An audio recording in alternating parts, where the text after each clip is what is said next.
Dreamcatcher.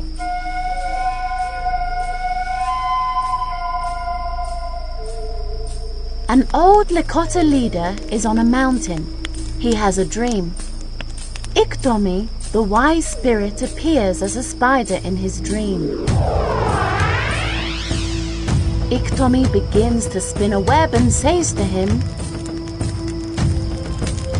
"We begin our lives as babies. Then we become children.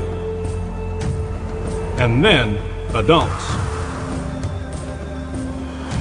Finally, we get old, and we need people to look after us, just like babies.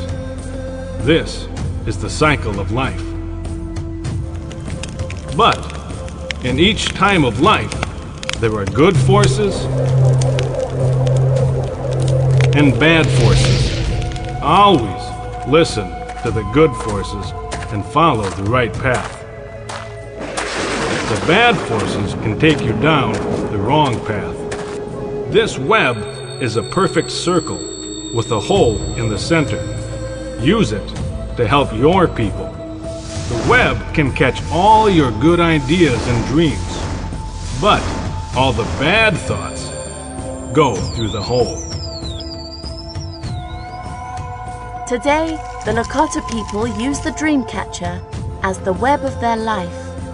They hang it above their beds to catch their good dreams and ideas.